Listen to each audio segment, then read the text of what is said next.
Welcome to Nanak classes. दोस्तों, Nanak classes के YouTube channel पे आपका स्वागत है। आज है 2 जून और 2 जून 2023 के जितने भी most important Rajasthan current affairs के क्वेश्चन बनते हैं, आज हम उनका डिस्कस करेंगे।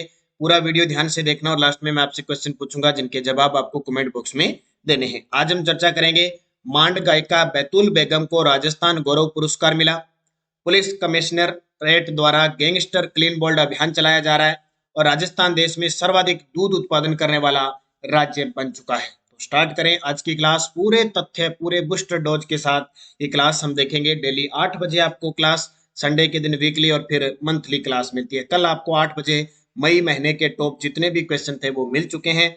एक दो दिनों में आपको लास्ट 3 मंथ के क्वेश्चन भी टॉप 100 क्वेश्चन मिलेंगे। तो स्टार्ट करते हैं आज की क्लास। सबसे पहले सभी विद्यार्थियों को मेरी तरफ से गुड मॉर्निंग और रिवाइज करते हैं जो हमने कल क्वेश्चन पढ़े थे। कल हमने पढ़े, नर्सिंग स्टूडेंट्स के लिए प्रदेश की पहली स्किल लैब किस जिले में विकसित होगी? जयपुर में। हाईकोर्ट के नए मुख्य न्यायाधीश ऑगस्टिन जॉर्ज मसीह को 30 मई 2023 को किसने शपथ दिलाई? कलराज मिश्र।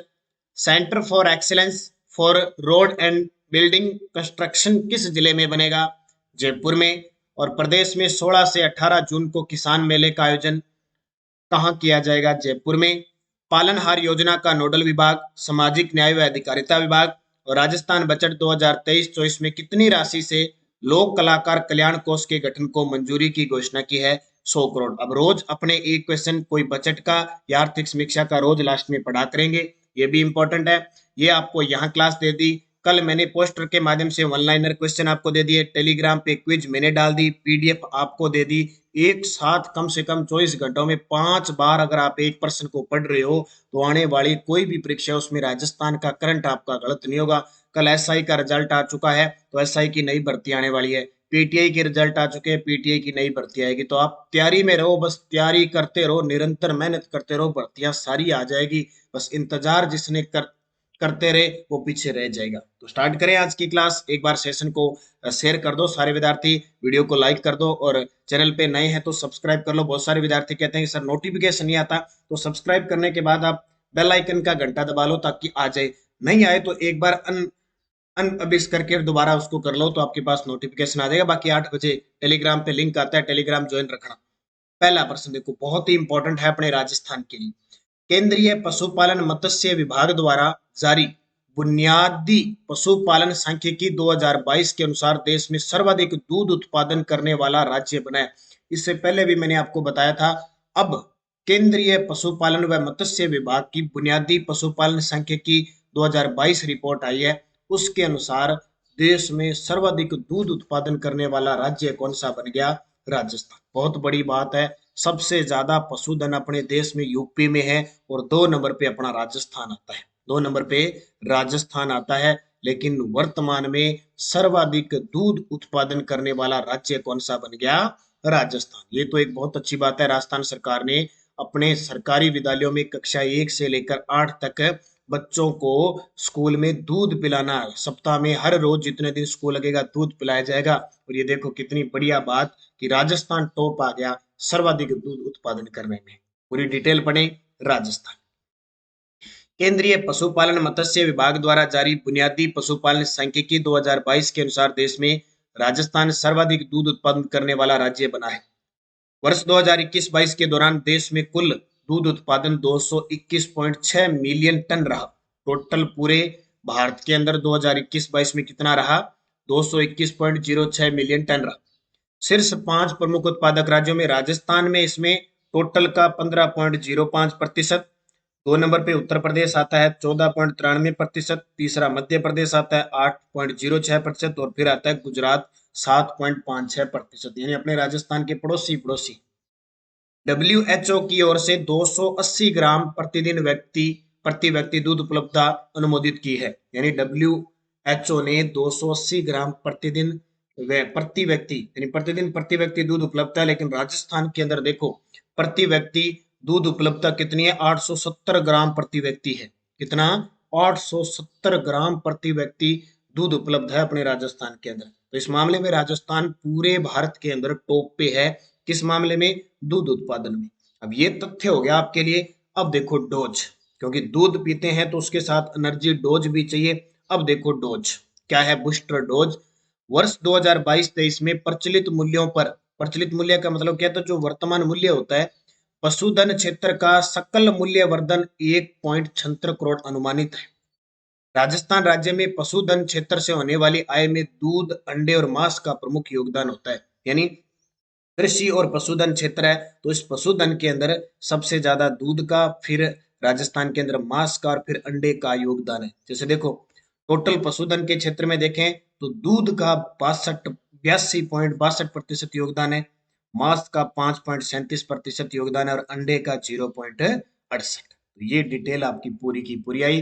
राजस्थान के पशुपालन व कृषि मंत्री कौन है? लालचंद कटारिया। दूध की बात आई है तो दूध, सर्वाधिक दूध उत्पादन में राजस्थान वर्तमान में पूरे भारत के अंदर टॉप पे है।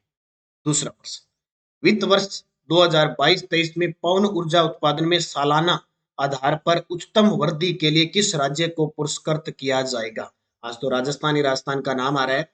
वित्त वर्ष 2022-23 में पवन ऊर्जा उत्पादन में सालाना आधार पर, यानी एक वर्ष के आधार पर उच्चतम, सबसे ज्यादा वृद्धि करने के लिए किस राज्य को पुरस्कृत किया जाएगा? ये अपने राजस्थान। किसको किया जाएगा? राजस्थान को किया जाएगा। यानी एक साल के अंदर पवन ऊर्जा उत्पादन में वृद्धि की है, सबसे ज्यादा वृद्धि की है, इसलिए राजस्थान को पुरस्कृत किया जाएगा।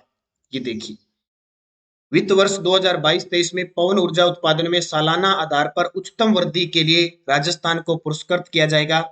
केंद्रीय नवीन व नवीकरणीय ऊर्जा मंत्रालय और राष्ट्रीय पवन ऊर्जा संस्थान द्वारा 15 जून को दिल्ली में होने वाले ग्लोबल विंड डे कार्यक्रम में यह पुरस्कार दिया जाएगा। वैश्विक पवन ऊर्जा उत्पादन में भारत चौथे स्थान पर है। पूरे विश्व में भारत जो पवन ऊर्जा उत्पादन में वो चौथे स्थान पे है।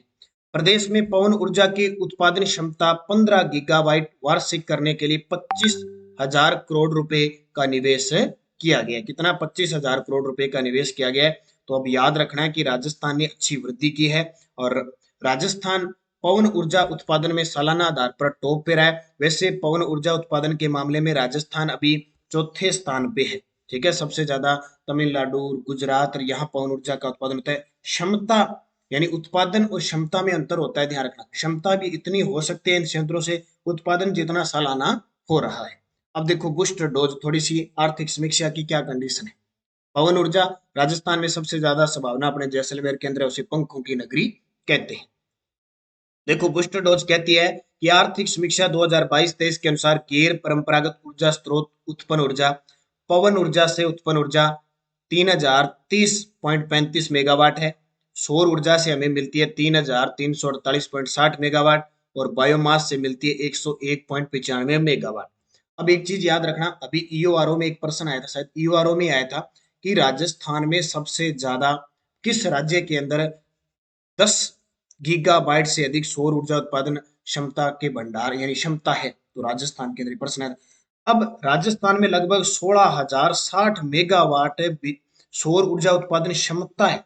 वर्तमान में ऐसे संयंत्र स्थापित हो रहे हैं कि उनकी क्षमता होगी, लेकिन हो कितनी रही है? सौर हमें कितनी मिल रही है वर्तमान में? 3,348.60 मेगावाट। पवन ऊर्जा, देखो पवन ऊर्जा की क्षमता बहुत है, लेकिन वर्तमान में 3,370.35 मेगावाट हो रही है। तो आपसे पूछे कि राजस्थान में गैर परंपरागत ऊर्जा स्रोत से सबसे ज्यादा ऊर्जा हमें किससे मिल रही है? पवन ऊर्जा से। ऐसे मत कर देना सीधा सौर ऊर्जा। क्षमता पूछे, क्षमता सबसे ज्यादा सौर ऊर्जा की है वर्तमान में, लेकिन सबसे ज्यादा जो गैर परंपरागत ऊर्जा स्रोत है, ठीक है, उनमें सबसे ज्यादा हमें पवन ऊर्जा से मिलती है, फिर सौर से मिलती है और बायोमास। और ओवरऑल देखें कि आपसे पूछे राजस्थान में सबसे ज्यादा बिजली का स्रोत कौन सा है? तापीय ऊर्जा। कौन सी? तापीय ऊर्जा। जैसे सूरतगढ़, छबड़ा, काली सिंध, ये है ना कोटा थर्मल, इनसे होती है। तो ये कंफ्यूज मत हुआ करो, थोड़ा सा समझा करो बात को। तो ये राजस्थान को मिलेगा। तीसरा प्रश्न, 2021 में राष्ट्रीय नारी शक्ति पुरस्कार से सम्मानित बैतूल बेगम को किसके द्वारा राजस्थान गौरव पुरस्कार से सम्मानित किया गया?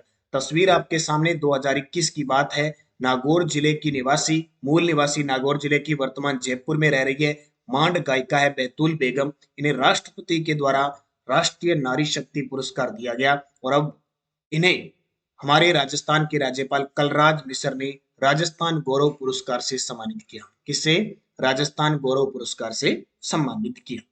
तो देखिए 2021 में राष्ट्रीय नारी शक्ति पुरस्कार से सम्मानित मांड गायिका बैतुल बेगम को राज्यपाल कलराज मिश्र द्वारा राजस्थान गौरव पुरस्कार से सम्मानित किया? ये आपको याद रखना है। एक और बात आपको बता देता हूं इंपॉर्टेंट, जॉर्ज मसीह, ऑगस्टाइन जॉर्ज मसीह 30 मई 2023 को राजस्थान हाईकोर्ट के 41वें न्यायाधीश, मुख्य न्यायाधीश के रूप में शपथ ले चुके हैं, तो ये भी आपको याद रखना। उषा शर्मा हमारे राजस्थान की क्या है, राजस्थान की मुख्य सचिव है। देश राजस्थान की दूसरी महिला मुख्य सचिव है, पहली बनी थी 2009 में कुशल सिंह। उषा शर्मा ओवरऑल राजस्थान की 44वीं मुख्य न्यायाधीश है। कलराज मिश्र ओवरऑल राजस्थान के 44वें राज्यपाल है। जॉर्ज मसीहा ओवरऑल राजस्थान हाईकोर्ट के 41वें मुख्य न्यायाधीश है। अशोक गहलोत ओवरऑल 25वें मुख्यमंत्री हैं। ये चीजें आपको याद रखनी है, साथ साथ में हर चीज की अपडेट, लेकिन जब करंट पढ़ रहे हैं तो करंट की अपडेट। चौथा प्रश्न, किस राज्य सरकार ने अपने राज्य कार्मिकों को आकस्मिक आवश्यकता होने पर अपने वेतन का अग्रिम भुगतान देने की स्वीकृति दे रही है? देखो भाई, इतना कॉन्फिडेंस, इतने आपको ये कहते हैं ना कि लक्ष्य की ओर ललचाया जा रहा है। देखो, राज्य कर्मचारियों के लिए सरकार ने ओपीएस लागू कर दी, ओल्ड पेंशन स्कीम स्टार्ट कर दी। अब सरकार ने कहा कि ये जो कर्मचारी होते हैं, ये बेचारे क्या करते हैं, अलग अलग जगह ड्यूटी करते हैं, और इनमें समस्या ये होती है कि जब मान लो हर महीने इनका वेतन आता है, तो ये क्या करते हैं, लगभग अमूमन मैंने भी देखे और भी देखे, जब 20 तारीख 22 तारीख आ जाती है तो इनके पास पैसे समाप्त होने के कगार पे आ जाते हैं। फिर ये भाई बंधु से कुछ उधार लेते हैं और फिर कहते हैं कि मेरी 1 या 2 तारीख को सैलरी आ जाएगी, मैं आपको दे दूंगा। ठीक है, कई कर्मचारी होते हैं, उन्होंने ईएमआई ले रखी है, कोई किस्त भरनी होती है और होती है, यानी हर प्रकार का झंझट होता है। तो सरकार ने कहा हमारे कर्मचारी दुखी न हो, सारा दिन बस इसी के चक्कर में रहते हैं, सारा दिन ड्यूटी करते हैं और फिर सोचते हैं पैसे मुक गए, 20 तारीख 22 तारीख 25 के पास तो बस हाथ खड़े हो जाते हैं कर्मचारियों की। तो सरकार ने कहा अब ऐसा नहीं होने देंगे। मुख्यमंत्री ने कहा कि राज्य के जो कार्मिक है उनको आकस्मिक आकस्मिक अगर आवश्यकता पड़ गई, कितने भी 2,000 5,000 10,000 आप सरकार से ले सकते हो, और फिर जैसे ही अगली सैलरी आएगी उससे हम काट के आपको दे देंगे। तो ये बहुत शानदार, बहुत ही गजब का काम किया सरकार ने, ताकि दुखी ना होना पड़े कार्मिकों। तो अब जल्दी से जल्दी आप अच्छे तरीके से तैयारी करो, आने वाली भर्ती में अपने राजस्थान के कार्मिक बढ़ना ही बढ़ना है 100%। ठीक है, किस राज्य सरकार ने अपने राज्य कार्मिकों को आकस्मिक सहायता होने पर अपने वेतन का अग्रिम भुगतान करने की स्वीकृति दी है? राजस्थान सरकार ने। ठीक है, टोटल 1 जून से स्टार्ट होगी भी। अब कोई भी कर्मचारी है वो अब तंग मत होना और सरकार से ले लेना। ठीक है, तो ये मैं बता देता हूँ, सीएम गहलोत ने earned salary advance drawal access scheme को स्वीकृति दी है। स्कीम कौन सी है? Earned salary advance drawal access scheme. स्वीकृत योजना के संबंध में कार्यवाही Rajasthan financial service delivery limited द्वारा की जाएगी। योजना में कार्मिकों को माह के अंत से पहले ही अनुपातिक रूप से वेतन का अग्रिम भुगतान करने का प्रावधान है। अनुपात रूप में जितना इनका वेतन है उसी हिसाब से वेतन अग्रिम दिया जा सकता है। तो ये बहुत पहल अच्छी है मुख्यमंत्री अशोक गहलोत की। 5 नंबर पर प्रश्न, प्रदेश में किस जिला पुलिस कमिश्नरेट द्वारा गैंगस्टर क्लीन बोल्ड अभियान? क्लीन बोल्ड आपने आज तक क्रिकेट खिलाड़ी को, बल्लेबाज को देखा होगा, अब गैंगस्टर भी क्लीन बोल्ड होंगे, ऐसा अभियान चला रही है हमारी जयपुर कमिश्नरेट। जब देखो, राजस्थान के अंदर 2011 में 2 जगह कमिश्नरेट प्रणाली लगी थी, एक जयपुर में और जोधपुर में। अभी एक प्रस्तावित है कोटा के अंदर। तो आपसे पूछे वर्तमान में कितने शहरों में कमिश्नरेट प्रणाली लागू है? 2, जयपुर जोधपुर। प्रस्तावित कहाँ पे है? कोटा के अंदर। तो जयपुर कमिश्नरेट के जो कमिश्नर है आनंद श्रीवास्तव, इन्होंने कहा कि इन अपराधियों को, इन गैंगस्टर को क्लीन बोल्ड करना है, क्योंकि कहाँ से सारी, आपको पता है, वो कहते हैं कि सांत्वना मिल रही है, कहाँ से मोटिवेट हो रहे हैं सारे? योगी जी से। योगी जी उत्तर प्रदेश में, वहां तो अपराधी ऐसे करते हैं, अपराधी डर लगता है कि नहीं भागेंगे नहीं, हम नहीं भागेंगे, हम रुक जाएंगे, हमें आराम से पकड़ लो और सुरक्षा दे। तो जयपुर कमिश्नरेट के कमिश्नर आनंद श्रीवास्तव के नेतृत्व में जयपुर में गैंगस्टर क्लीन बोल्ड अभियान चलाया जा रहा है। क्लीन बोल्ड ही करना है, गैंगस्टर को जगह जगह से छापे लगाए जा रहे हैं, पकड़े जा रहे हैं। इससे पहले कोटा पुलिस के द्वारा एक अभियान चलाया गया था, एक अपराधी एक पुलिस अभियान। ठीक है, एक अपराधी पर एक पुलिस लगाया जाएगा। तो ये बड़े गजब के नवाचार अभियान चल रहे हैं। मैं लगातार आपको समय समय पर इनके सारे एक साथ करवा रहा हूँ, बस आप कंटिन्यू जुड़े तो रहिए। छठा प्रश्न देखो, रोज एक बजट का या आर्थिक समीक्षा का प्रश्न पढ़ेंगे, क्योंकि आने वाले एग्जामों में ना वहां से प्रश्न आएगा। वर्ष 2021-22 के दौरान राजस्थान से कुल कितना निर्यात किया गया? वर्ष 2021-22 के दौरान राजस्थान से कुल निर्यात हुआ 71,999.72 करोड़। 71,999.72 करोड़। तो 2021-22 में राजस्थान का कुल निर्यात बढ़कर हो गया 71,999 करोड़। पहले ये 52,000 कुछ था, उससे पहले 49,000 कुछ था, करोड़ों में है, ध्यान। विभिन्न क्षेत्रों का निर्यात में योगदान, यानी राजस्थान जो अपना वस्तु जो बेचता है, कोई भी सिस्टम बेचता है, उसमें योगदान निर्यात बढ़कर 71,999 करोड़। अब सबसे ज्यादा कई बार क्या होता है, कॉलेज लेक्चरर के एग्जाम में तो ये क्वेश्चन है पक्का कि 5 शुरुआत, जो ये टॉपिक भी है इकोनॉमिक्स का स्पेशल, तो ये कॉलेज लेक्चरर की टेस्ट सीरीज चल रही है ना, मैंने चला रखी है, सारे डालूंगा इसके अंदर आरपीएससी असिस्टेंट प्रोफेसर की, क्योंकि सबसे पहले आरपीएससी इसी से शुरुआत करने जा रहा है। जल्दी इसके अधिसूचना जारी हो जाएगी, बस तैयारी में जुट जाओ। अब जो भी हो करना चाहते हो जो तैयारी, देखो सबसे ज्यादा निर्यात में योगदान है अभियांत्रिकी का, जो इंजीनियरिंग डिपार्टमेंट होता है 16.62, फिर है कपड़े का 12.85, फिर है धातु का 11.44, फिर है हस्तशिल्प का 10.88। ये 21-22 वाला है, ताजा अपडेट पढ़ लेना, पीछे वाला 52,000 कुछ है उसमें मत पढ़ना, ये पढ़ना। फिर है रसायन व संबंधित का 9.72, रतन व आभूषण का 9.46, कृषि का 7.19 और आयामी पत्र का 6.22। ये टोटल का टोटल बड़ा काम आएगा, आरपीएससी इसको कहीं से भी उठा लेगा। नोट कर लेना इस प्रश्न को अच्छे तरीके से, खास करके टॉप 5 को तो निर्यात वाले योगदान याद ही रखना है। पीडीएफ आपको टेलीग्राम पे मिल रही है, नानक क्लासेस शिव सर नाम से टेलीग्राम पर पीडीएफ क्विज वगैरह सब आ रहा है, ठीक है, धमाल मचा हुआ है, इतनी चीजें आपको दी जा रही है, बस पढ़ने वाला होना चाहिए। और current affairs Nanak classes Rajasthan, इस पे लिंक वगैरह सारा मिल जाता है।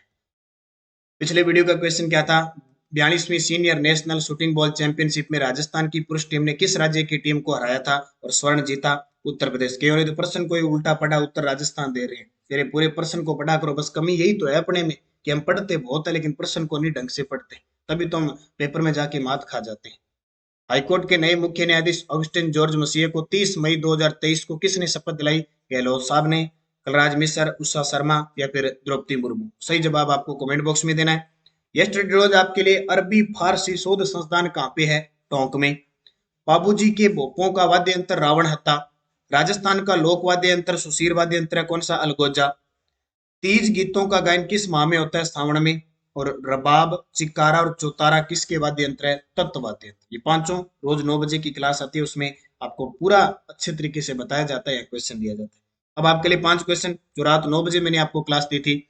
बाड़मेर में अजरक प्रिंट में किन रंगों का प्रयोग हुआ? चित्र दिखाया था मैंने, किन रंगों का प्रयोग हुआ? फुस्सी किस अंग का आभूषण है? नेवरी किस अंग का आभूषण है? मुर्की आभूषण किस अंग में पहना जाता है? और नौगरी और गोखरू किस अंग के आभूषण है? पांचों के जवाब कमेंट में देना जिसने 9 बजे की रात क्लास देखी है। और 6 बजे जो आपको रोज टेस्ट मिल जाता है नानक क्लासेस ऐप में, राजस्थान सामान्य अध्ययन का, भूगोल, इतिहास, कला, संस्कृति, राजनीति विज्ञान का, इसे ज्वाइन कीजिए। और जो भी विद्यार्थी रीट की तैयारी कर रहे हैं, जो विद्यार्थी एकदम किनारे पर हैं 2 गुणा के अंदर, वो तैयारी वापस जुड़ जाइए। और जो अभी असफल हो चुके हैं, जिनका 2 गुणा में नहीं हुआ, या अभी जिसकी बीएसटीसी चल रही है फर्स्ट ईयर सेकंड ईयर, वो तैयारी में जुट जाइए, क्योंकि हमारी टेस्ट सीरीज शुरू हो चुकी है।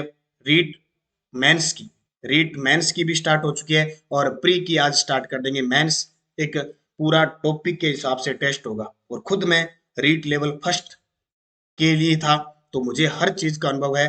रीट लेवल फर्स्ट वाले विद्यार्थियों के लिए तो ये समझ लो, अगर मेरे साथ आप जुड़ के बैठ गए तो आपका सिलेक्शन पक्का है। हर एक चप्पे चप्पे से मैं सब्जेक्ट को जानता हूँ, कहाँ से क्या है, क्योंकि मेरे लिए भी ये इंपॉर्टेंट है। कुछ दिन बाद आपको इसकी भी मैं खुशखबरी दे दूंगा, फिर आप मेरे साथ जुड़ के तो ये टेस्ट सीरीज ज्वाइन कर लेना रीट मेंस की, ताकि इंपॉर्टेंट हो। बाकी कांस्टेबल की टेस्ट सीरीज शुरू हो चुकी है, अभी एसआई की टेस्ट सीरीज हमारी चल रही है, तो मौके का फायदा उठाए। फर्स्ट ग्रेड, सेकंड ग्रेड और पीटीआई और करंट अफेयर्स, जनवरी से दिसंबर 2023 की जो करंट अफेयर्स है, ये डेली आपको इसमें क्विज मिलनी स्टार्ट हो गई है। कल 1 जून की मिल चुकी है, आज 2 जून की भी मिल जाएगी। तो आप निरंतर अध्ययन करें, अच्छे तरीके से पढ़ें, सफल आप होंगे। बस आपको मेहनत करनी है, जितनी भी टेस्ट सीरीज चल रही है, जो जो जिस विभाग में आप तैयारी करे हो, अध्ययन करें। तो धन्यवाद। जय हिंद, जय भारत, जय राजस्थान।